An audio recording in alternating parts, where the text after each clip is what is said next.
So thank you all of you who have joined with us today. So International Women's Day is March 8th, which I think many of you know, and this year's theme is Inspire Inclusion. Inspiring inclusion to me means creating and fostering an environment or a culture where everyone feels valued and respected, regardless of their differences. So as we explore this topic for International Women's Day today, we'll be exploring inclusion through the lens of gender parity. And in light of IWD2024, as the abbreviation is known, we'll be discussing this topic of inclusion with two panel members who come from industries which historically face challenge in hiring and retaining talent, particularly women who graduated with STEM-related degrees. So we'll be exploring what their respective companies are doing and also what industries could be doing to create environments which inspire inclusion. So for those of you who don't know me, I'm Charmaine Reid, and I'm the European Director at Impel Talent, in leading leadership development and career coaching. For the past 20 years, I have worked in the life sciences industry and have championed inclusion through creating environments where all team members feel valued and respected. I've co-founded women's networks and resource groups, and in my last role as the head of the R&D Europe Regional Centre at Takeda in Switzerland, I championed inclusion through steering committees and advisory boards. So you could say that inclusion is a really important topic for me, and actually a key reason that I came to work at Impel Talent, where inclusion is one of our values. And a key reason why I'm really excited to talk to these two leaders today, who we have on our panel, as they both share our value of inclusion, and they both lead DE&I initiatives within their own organizations. So Ekaterina Tsvetkova, when I was discussing women and leadership with one of the global HR heads at Schneider Electric, she told me that you absolutely need to meet Ekaterina, and she was absolutely right. You know, we've met a couple of times now, and we can speak for hours because our passion on the importance of women in leadership, you know, we have so much that to talk about. So Ekaterina is a director of Sustainability Consultancy at Schneider Electric's EMA team, and she oversees what sounds to me like a very intricate process of sustainability strategy development, target setting, greenhouse gas emissions, accounting and reporting. And her expertise extends across critical subjects, including corporate sustainable reporting, climate-aligned strategy development, and regulatory compliance. Her extensive background positions her as a key contributor on creating workplaces that embrace diverse talents. Her role in overseeing consultants supporting global clients in sustainability targets aligns with our mission to raise awareness of inclusion within these corporate environments. And she is also the lead of the Women's Resource Group, which is delightfully named WISE, which is Women in Schneider Electric Sustainable Business Unit. So welcome, and thank you so much for agreeing to be part of our panel today, Ekaterina. Thank you very much for having me. And then we have Jason Netos. So Jason and I work together at Takeda Pharmaceuticals, where Jason is the Diversity, Equity and Inclusion Lead in Switzerland. And Jason is one of those people that when you meet them, you just know they're going to have an impact on you. So I still remember before our first official meeting, Jason sent a video of who he was and his background. So our meeting could be much more targeted and focused. And I was so inspired by his innovation, I couldn't wait to meet him. And, you know, since Jason and I have been working together, what I really have I know Jason for is his wisdom. And, you know, that is the first thing that I think about when I think about Jason. And really, when this topic, you know, when I was thinking about this topic and exploring what to do for, you know, to celebrate International Women's Day, Jason, you're one of the first people who sprung to mind. So thank you again for, you know, for offering to be part of this panel. So Jason brings with him a decade of HR experience and, you know, across multiple industries. His current role, as I mentioned, is at Takeda Pharmaceuticals, where he is the Diversity, Equity and Inclusion Lead in Switzerland. And Jason is born to a Greek mother and a Greek father and a Swiss mother, and his unique cultural perspective really enriches those around him and brings this empathy that he brings to his roles. He's also a co-active trained institute coach, and he's really known for his creativity and his empathy in helping individuals and organizations to achieve their full potential. And to Jason, inclusion is not just a concept, but really a lived experience. And I know that you embody this, Jason, in all that you do. I think the dedication that you bring to creating, workplaces where everyone's voice is heard, and it really aligns seamlessly with, what we are doing. When you bring not just your inclusion, the inclusion aspect, but all you do outside of work, your commitment to social justice, the volunteer work that you do, with Pink Cross as one example, where you served on the board. I think you just bring so much depth to our discussion on inspiring inclusion. So please join me in welcoming Ekaterina and Jason to our discussion today. Thank you, Charmaine. So the IWD campaign theme talks about inclusion, where, inspiring others to understand and value women's inclusion, we forge a better world. And when women themselves are inspired to be included, there's a sense of belonging, of relevance, and of empowerment. So Ekaterina, I'd love to start with you. How do you personally prioritize inclusion within your organization, and how do you personally define inclusion, so you personally, and then how do you prioritize that within Schneider? So I think I would like to start with the Schneider part, right? So Schneider has always been very mindful and intentional about inclusion. And we have just announced our new impact values, our new employee value proposition, where actually I stands for inclusion.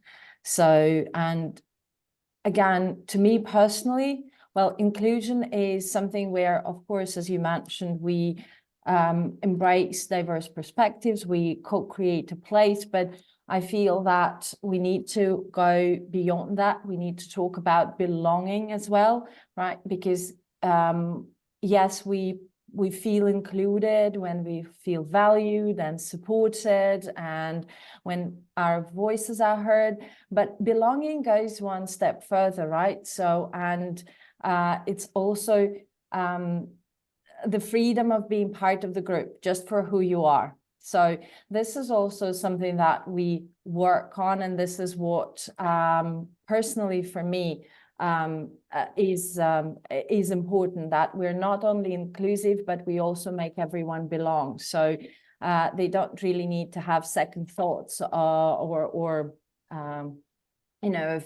feeling anyhow grateful for having that seat at the table. So. And in this, again, we're, I believe, aligned with Schneider values. So it's not only kind of prioritizing this topic, but really intentionally having it very clearly defined along all the values and KPIs and impact measures that we have. So that's. I love that that talking about intentional, and I think it's something that Jason talked about when the three of us met together. So I want to delve into that a little bit further, but I'd love to just ask Jason, for you, how would you personally define inclusion, and again, how does Takeda sort of prioritize inclusion?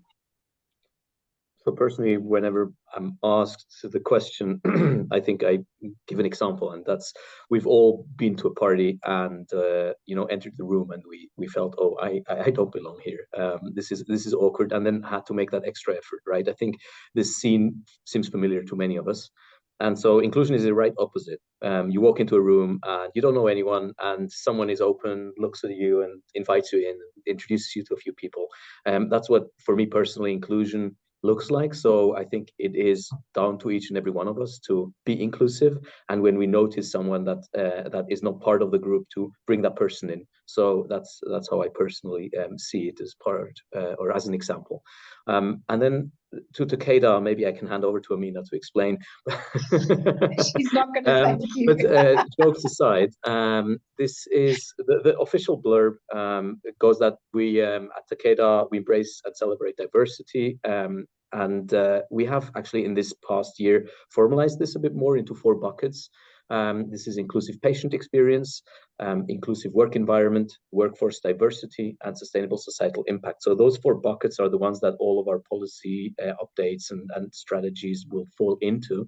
And you ask about inclusion, so I think, you know, inclusive patient experience is what drives our business, right? We need to make sure that we are inclusive for our patients, and we don't achieve that unless we have an inclusive work environment where innovation happens.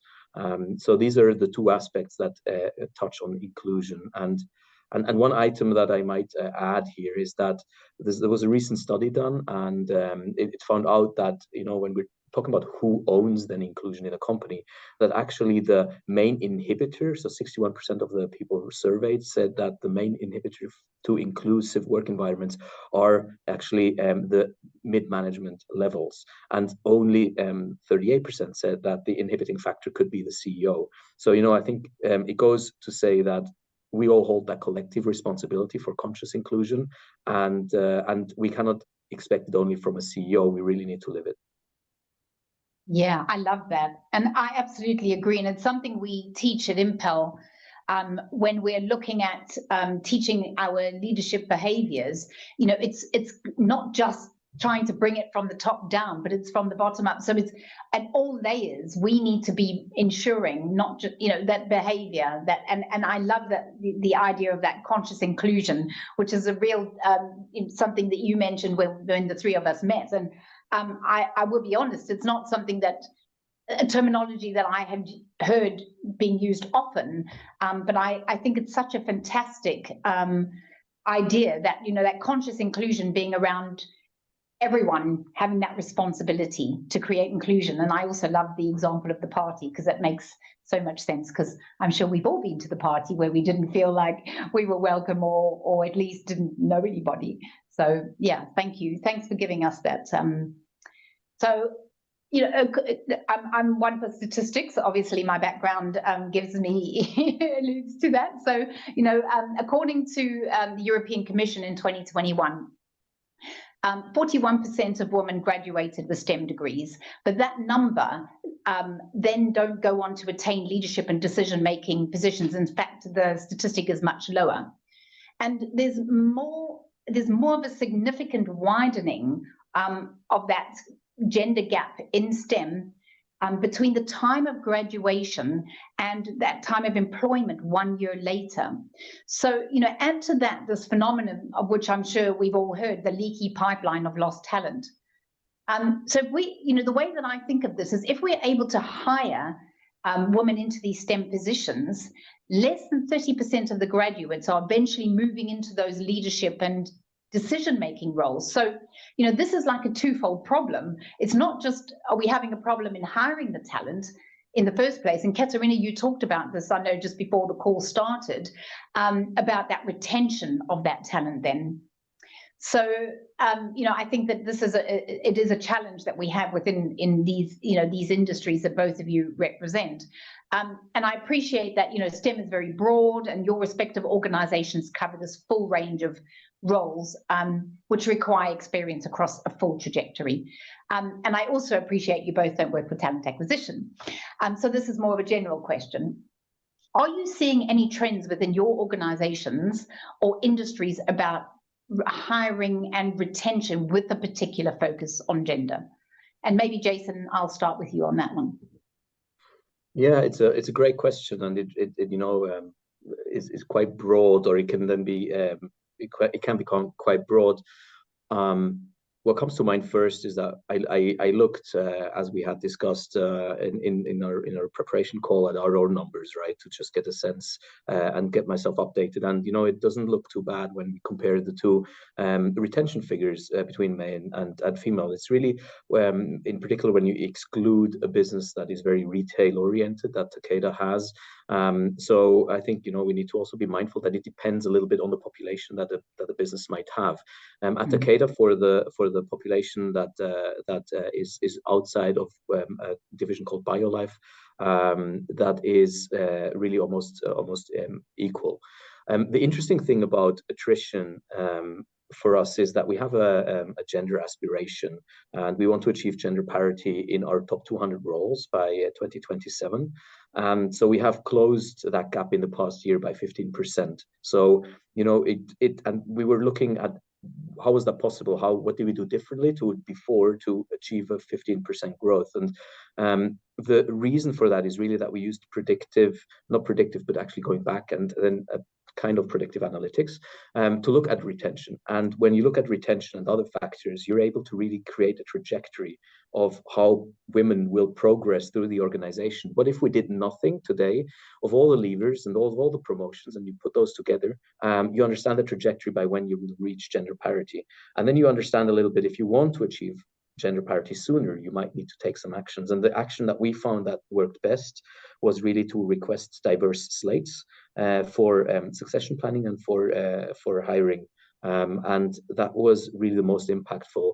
And as a result, we have then updated our hiring toolkits with inclusive interview practices, asking the same questions to different employees and reminding everyone of the biases that go in that. And also in the talent review and succession planning, we have now global guidance that addresses this. So it really is about embedding DE&I or this in the processes, in the HR processes that you have in the organization to achieve long-term change.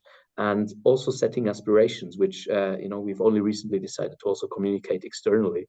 We've really kept that internally. It doesn't always need to be a quota, and it doesn't need to be something that you promote. But the great thing, and I'll shut up in a minute, but the great thing about this is that you then go below the top 200 roles, right? Because if you want to have a pipeline that is sustainable, you will not stop at looking at the top 200. You will look at the ones below and the ones below. And that's how you then have that trickle down effect that is so crucial for getting to gender parity in senior roles. Yeah, that's fantastic. I love the fact that in this last year, you've closed that gap by 15%, because I remember one of the first projects that we worked on together was around looking at these job descriptions and looking at the language and questioning that bias of language. And I think, if I'm not mistaken, and I could be, selling the glory here to you, but I'm sure that was one of the first projects you worked on when you came into your DE&I lead role. So I think it's fantastic that you're actually able to show, that evidence of just what in effect is quite a small change, to just change the language that in those job descriptions and the job adverts. So fantastic result there. Thank you for sharing that. And Katerina, how about you? How about things in Schneider? I'll start with probably a disclaimer that I share all the numbers, right? Not as an HR function. I know you already mentioned that, but more of as a manager, right? And as a participant as well. So on one hand, it's very easy to share. We do have a quota. It's not a quota, but we do have a KPI. So at Schneider, we have so-called Schneider Sustainability Index, so what we call SSI. That is a set of main KPIs globally for the business. And one KPI is on gender balance, and it reads as 50, 40, 30 to ensure the gender diversity in hiring, in frontline managers, and in leadership. So 50 on hiring, 40 on frontline managers, and 30 on leadership. So again, it's not an easy journey, right? So neither women want to be promoted for the sake of being women, nor it's sustainable for the business to promote for the sake of making a KPI, right? Nor Schneider is, again, I think Jason mentioned that, the business diversity. We do have services businesses, for example, where I come from, where 50% at hiring is not a problem at all, right? And we have more hardcore STEM fields, we have more engineering, more field-based, where it has historically always been a challenge, and we're getting from a single digit to a double digit now, right? So it's different challenge, and of course it's sort of one KPI feeds 150,000 people organization. But still the goal is clear, the goal is there, and it's being monitored. And I also did my homework of checking where we stand. So the closing of 2023, we're at 41.28.29, which actually means that we're there for the senior leadership, which I believe is very good and very inspiring, because again, being intentional, it's paramount to see role models, right? To be able to further grow next generation of leaders and such. So we're still yet to do more on hiring and on frontline management. But again, as I said, it's just a global stats. There's more that comes into it. I cannot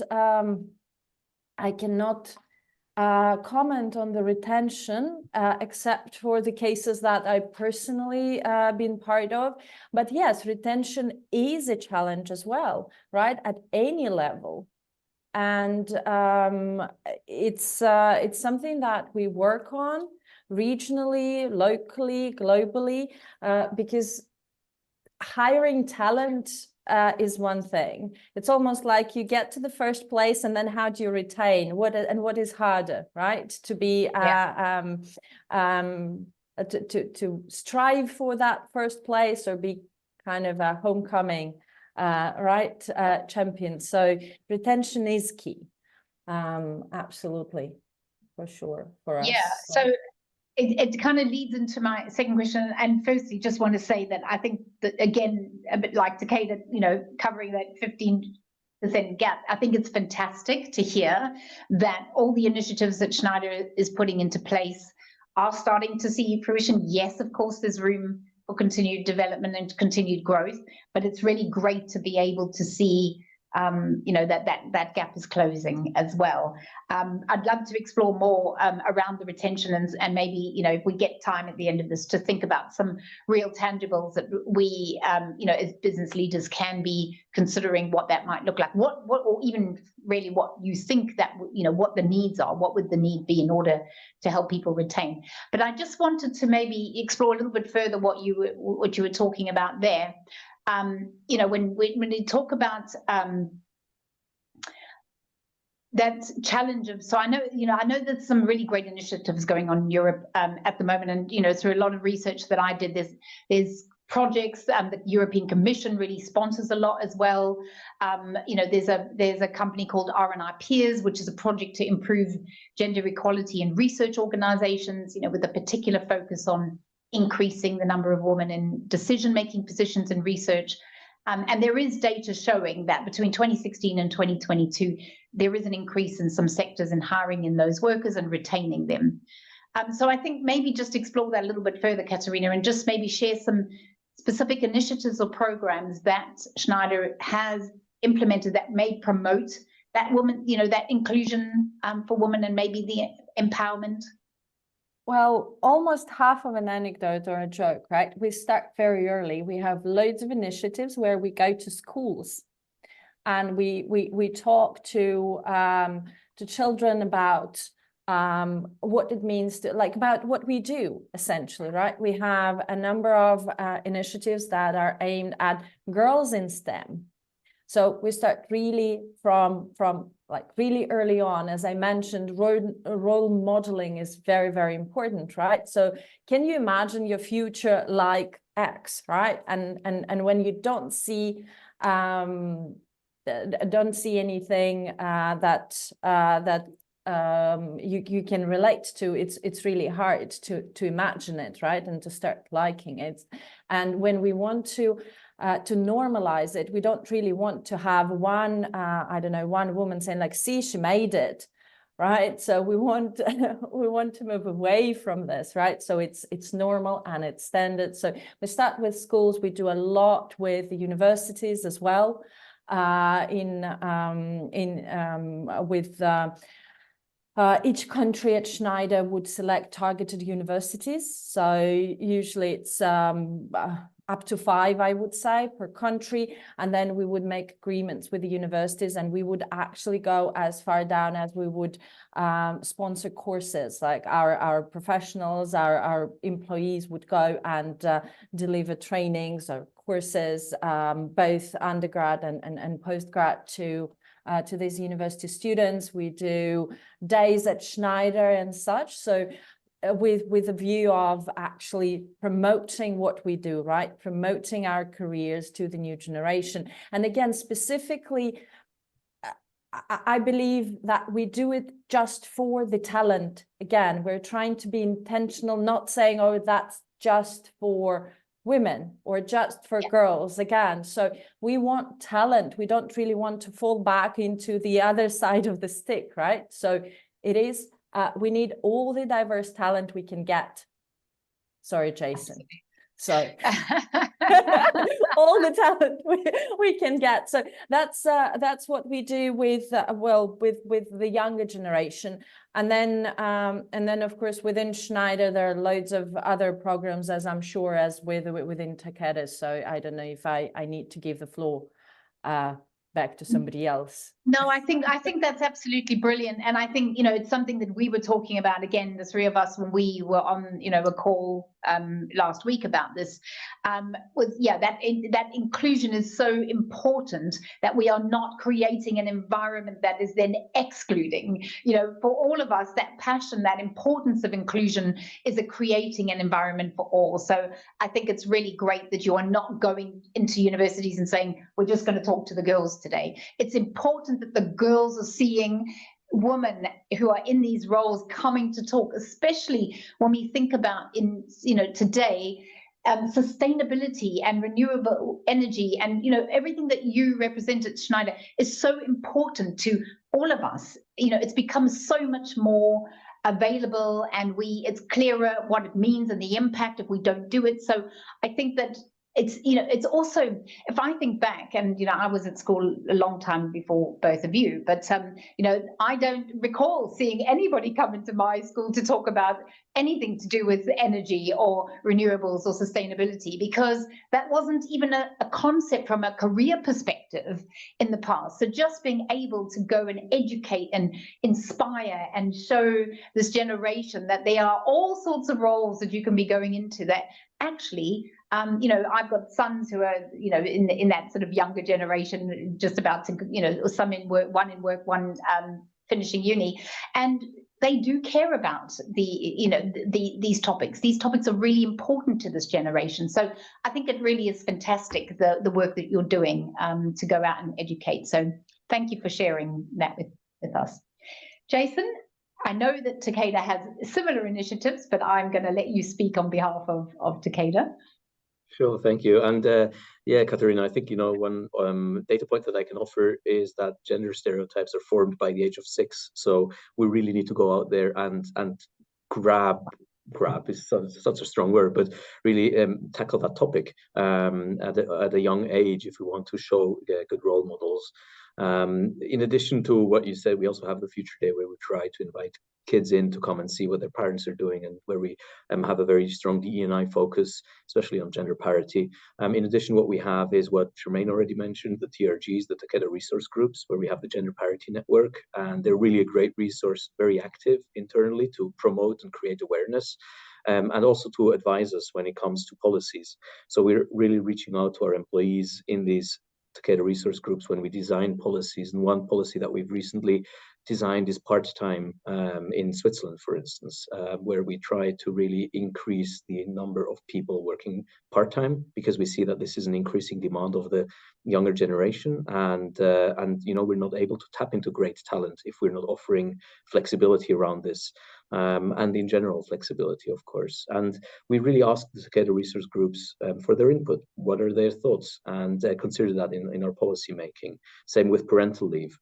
We considered input from our Takeda Resource Groups for that. So it's a really great resource from your employees to see, where's the pain point at, and where might you be making assumptions that aren't really a real need or concern of your employees.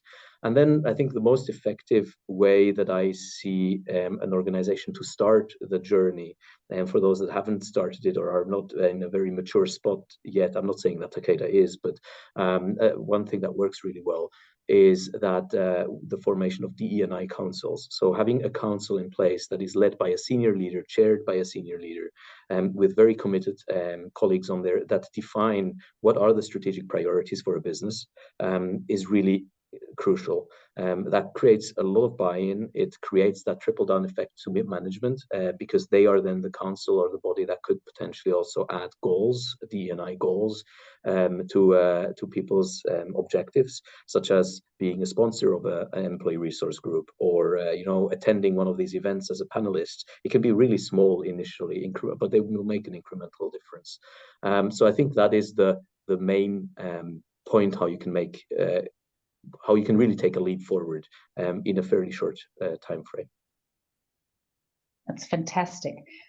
I've got a question that I want to ask you about that, but I'm going to pause it for the moment, because I know we've had this discussion before, but I think it will be great for us to talk a little bit more about, about that, because I think it comes down to actually, in fact, let me ask now, I'm going to put you on the spot. So when we talk about resource groups, and I know, Ekaterina, you've got WISE, and I know that you have other resource groups within Schneider. One of the questions that I often got asked, as I mentioned, I was part of advisory board steering committees, and I, created TRGs. These are volunteer organizations, right? We ask our employees to step up and to volunteer in areas that are important to them and that they're passionate about. But the million-dollar question is always, how do I find the time to do this and do my day job? So I know you alluded, Jason, to having, just sort of doing a little bit, but do you have any sort of practical advice around that, maybe when others ask you that question? Firstly, I would say that there's no one size fits all. It's really about the conversation, and if that is a challenge in your business, it will be something that the D&I Council could help resolve.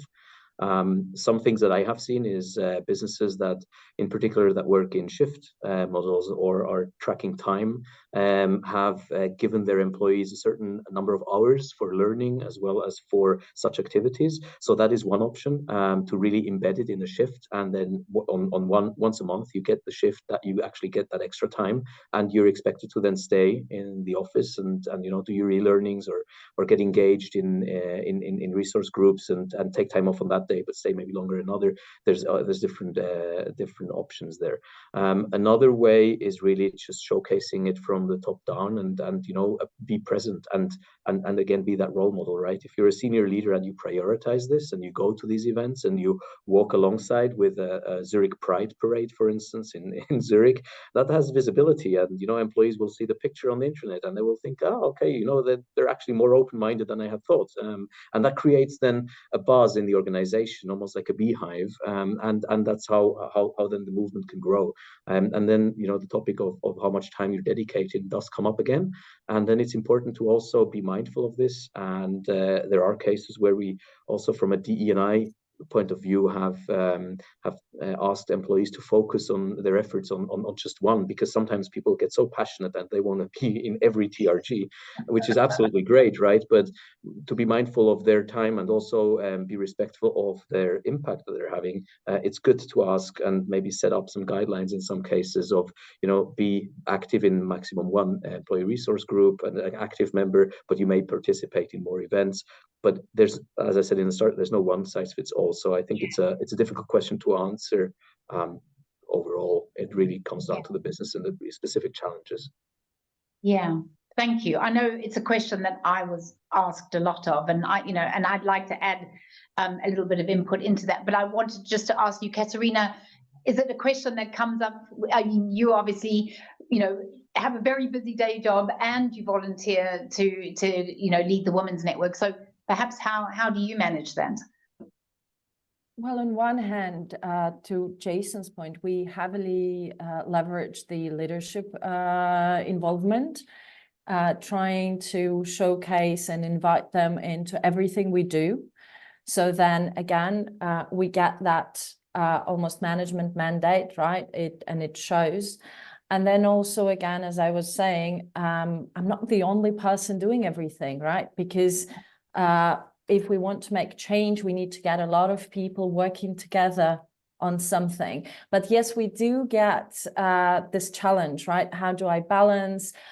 And this is, again, this is an opportunity to think about it, to get advice, a piece of advice around that, to maybe rethink how you, what are the topics that are important for you, how you prioritize. But sometimes indeed it's down to a decision of what you focus on, right, and what you prioritize. And oftentimes, yes, we have to say, okay, I don't know, in this 6 months, you will focus on this one initiative because this is what you have time for, or maybe not.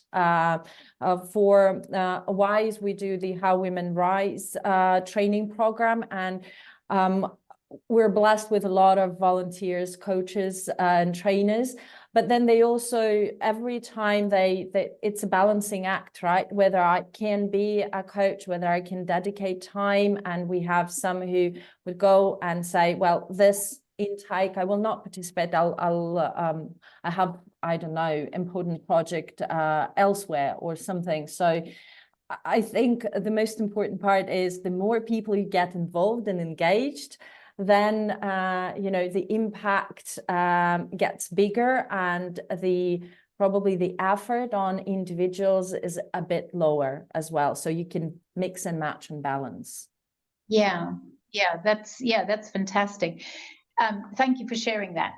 So one of the things that we did in the Women's Network in Decatur, the Gender Parity Network, is we created a framework of time. So we asked the volunteers to offer and volunteer in the different roles for a period of time.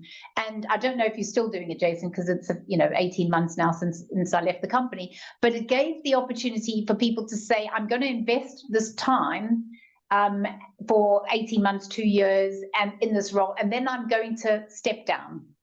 So, and I might stay within the TRG, but I'm not going to do that much more formal role. So because sometimes, and I know for myself, I was on, lots of steering committees, lots of advisory boards, and sometimes it did get overwhelming, and people ask you as well to be part of it. And I'm not somebody who says no very easily. So, and I want to help, and it's really important to me, and I'm passionate about it. And then you're thinking, I don't know, I'm going to do it all. So it's a really great way to actually be able to say, you know what, I've done my tenure, I'm stepping down. Let me find somebody else. So it gives you that. But what I loved about it, and why I would often tell people to get involved, is because it creates an environment where you can do things that you don't necessarily do in your day job. So as an example, we were looking for somebody to be our communication lead. And the person who volunteered for that had no experience in communication, but wanted to learn. So, oftentimes people say, how do I get some experience if nobody gives me an opportunity? Well, actually, a volunteer group is a really great way for you to stick your hand up and say, I don't really know, but I'm going to learn. And, there's people around me who can support me. So it gives that opportunity as well, which is what I love, because I think that creates a really inclusive environment of, not just from a gender parity perspective, but actually from a learning perspective as well. So I just wanted to share and add my own experiences in there from the TRGs. So I wanted to talk a little bit more about that role model. So both of you have alluded to role models and the importance of role models within your organizations. And I know that both organizations have really great female leaders who are visible and who are great role models. What suggestions would you give to, women who are in leadership roles who are maybe not so visible? So maybe, Jason, if I ask that question to you.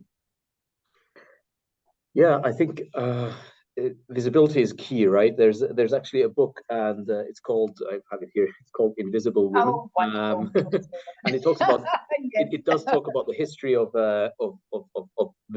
women that have not been visible.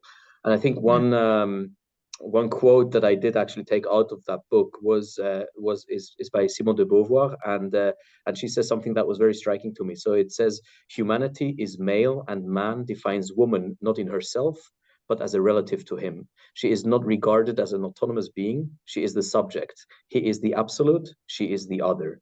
Now, keep in mind that this was 1949, and as you go through the book, you see how many women have been invisible and how male-dominated history was. So there's many examples in there on women just systemically not being recognized or recognized for what they have done and contributed. And there's so many examples throughout history where women were kept small, and then the men or their husbands in many cases were credited with their findings. And that is also very it's in music, it's in STEM roles. This really spreads over different industries and areas. So I think that visibility aspect is really crucial, and it's hard in a society, if we take that quote, that is built around men to get that visibility, right? So I think what is crucial is to find, on one hand, allies, and to work in environments and in companies that value you for who you are, and regardless of gender or any other dimension, and really find your voice and be proud of that voice, and to challenge. Allies need to challenge each other and to speak up when they see inequities, and to really be present, be there, and also find and help other women along the way that are amazing. So I think that sisterhood, equally as allies, is also important, because you can really be there for each other as women, as other communities are for each other. So try and support each other. I think that's the way of really elevating visibility, or getting more visibility. So yeah, I'm not sure that is a great suggestion for everyone, but no, I think it really is. It's, and I know Mina and I had this conversation last week, about seeing people who look like us. And I think, Ekaterina, you were alluding to this as well. When you're going into the schools and the universities, it's not that you're excluding men, but we want to make sure that women are there standing in front of this group, so young girls can see people who look like us, or people of color, or people, we want people, from an inclusion perspective. So how about you? I mean, are there any other thoughts from your perspective, Ekaterina, in terms of creating that visibility for women who may not, not everybody wants to be visible, and, have a voice, or use their voice? I would like to really encourage women in leadership to be visible. And it's a bit of a paradox, I think, because Schneider, I think almost all women in really C-level, board level leadership roles, they're very visible, they're very switched on, they do a lot of talks and conversations, they're very approachable as well. But also what is very interesting, they're also very diverse. And this is the power, because by sharing their stories, and their stories are very different, right? So somebody came from this background, they never thought, they almost accepted a job offer as a joke or something, right? Others really worked for it for 20 years, they fought some biases, etc. This is very important, to hear different stories for everyone. One of that came to mind, so we have one leader in a business who had to do a transatlantic move for a job, and she was sharing her experiences. She said, well, and we discussed it in the family, and my husband took a leave of absence to take care of the kids and the move and everything, and she was, it was so casually said, and she went on. And after the session ended, so I just overheard two women saying, I didn't even think it could be an option. Right? So this is the importance of sharing, of normalizing how different we all are. And maybe it's not an option here, but maybe it's not. It's absolutely amazingly normal to be different. Yeah. We don't really need to fit in a dark suit to be there. Not even men need to, right? So, and you mentioned the boys. So I have two boys as well. I'm a boys' mother, and I still do get it sometimes when like quite recently, my 6-year-old was like, "Oh my God, you're wearing pink," some lovely woman in the kindergarten said. And he looks at her and said like, "No, the color is called salmon and I like it." Don't. Wonderful. Don't put, that's what I think we try to do. We try to talk, empower, and enable that connection, that people see how different we all are. Yeah, that's wonderful. I love that. I love that. So I know we've got 10 more minutes and I wanted to see if we had any questions. I've got one more question that I wanted to ask both of you, but I would love to hear from the people who've been on the group today. So I'm just going to have a quick look and see, because I can't see the chat from here. Robin, are there any questions? Does anybody, if you haven't already put it in the chat, feel free.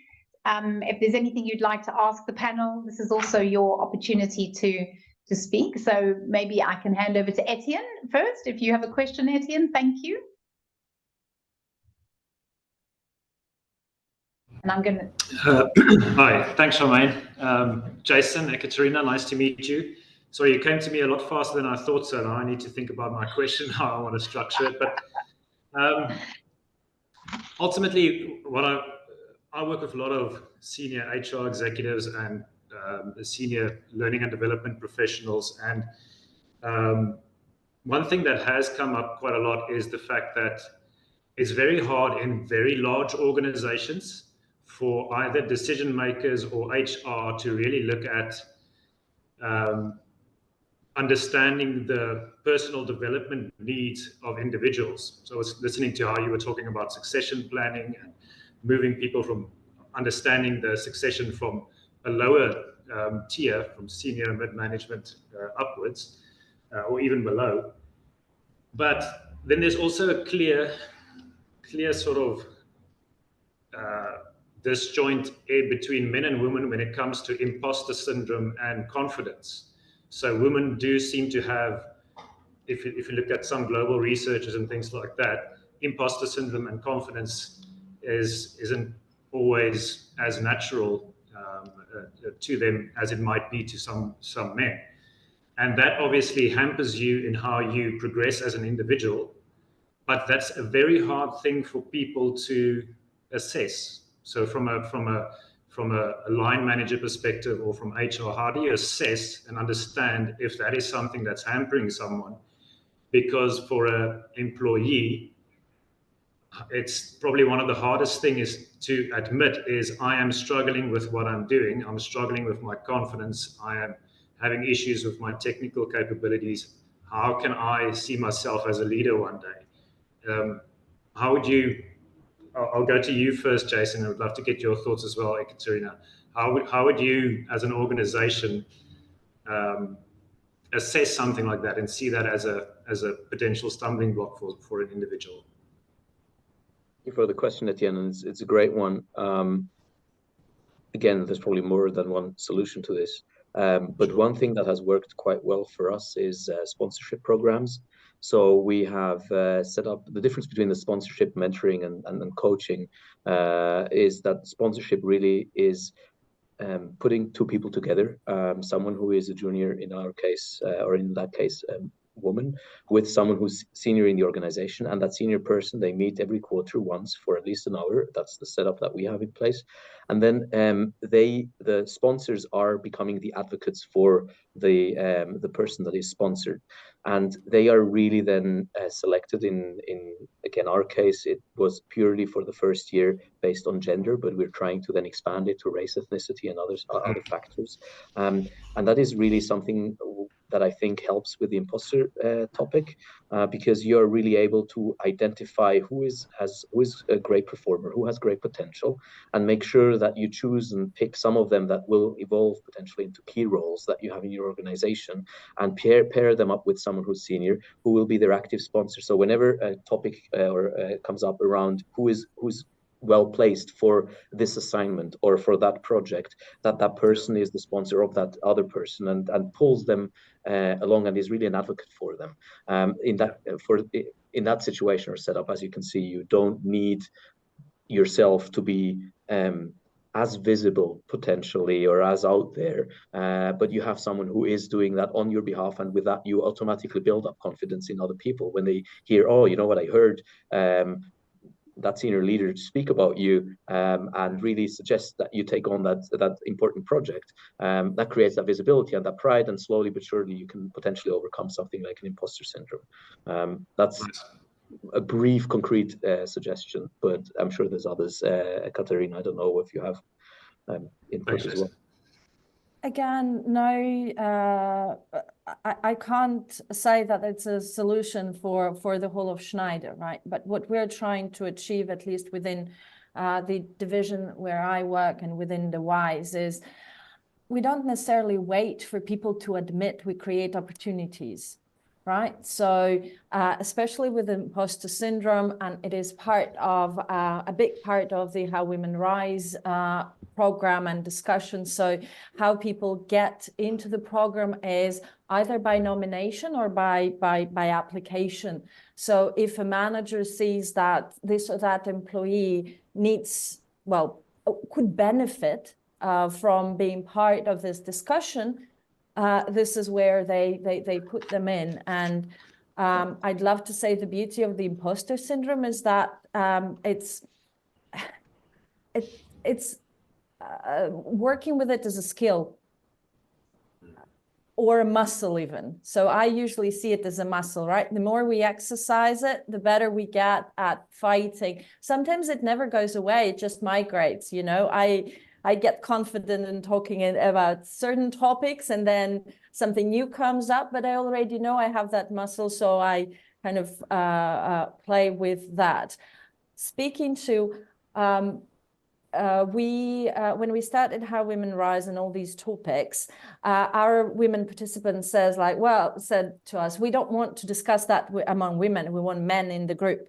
So it's already several times we're doing mixed cohorts, as we call them. And I will tell you that statistically, men also are very much prone to imposter syndrome as well. Maybe they hide it better, I don't know, but this is the feedback that we get. So everybody appreciates opportunities. So you don't really need to say, do you believe you have that or not? If you do, that's the training. We just say, well, that's the training for everybody. Let's talk about it.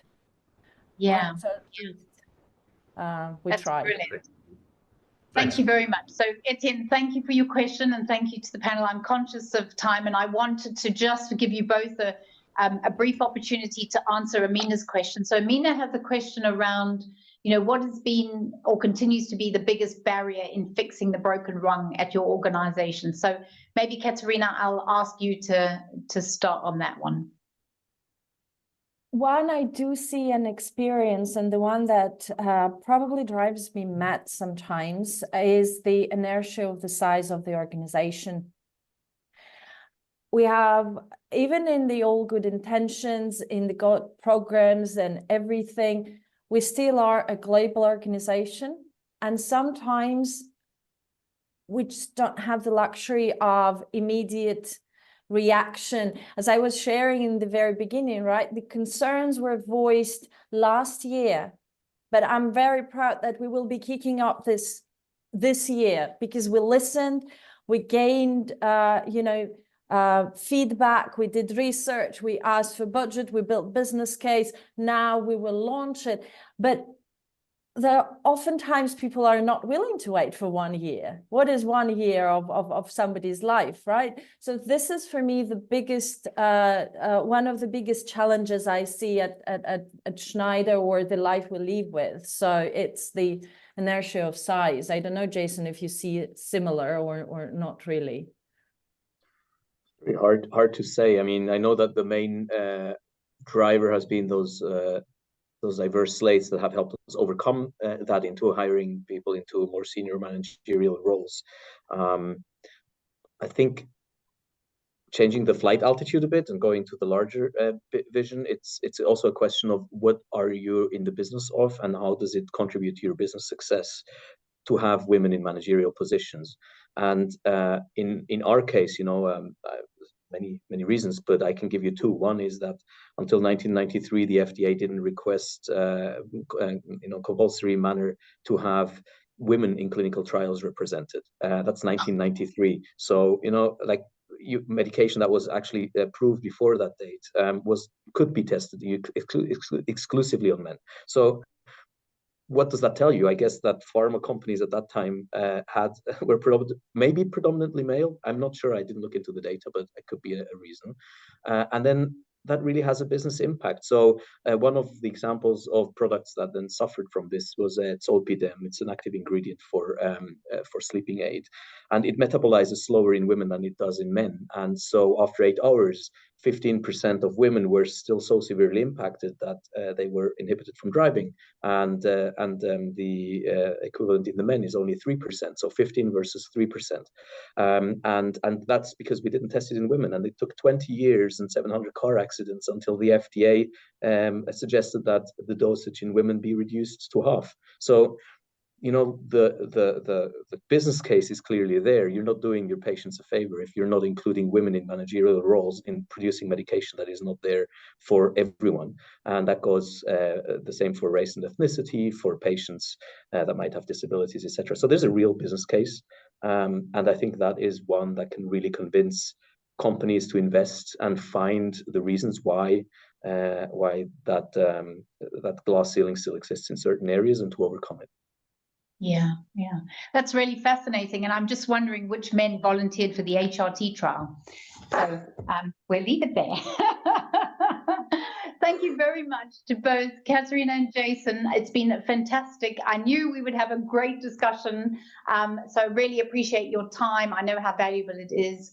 And thank you to all of you who joined us today as well and gave up your time to be part of this discussion. I hope you found it valuable. And as I mentioned at the start of the call, we will put this recording out on our LinkedIn page and in our Impel SharePoint website for International Women's Day, so that we can celebrate this this really important topic. So thank you. I do appreciate your time, and wish you the best for the rest of the day.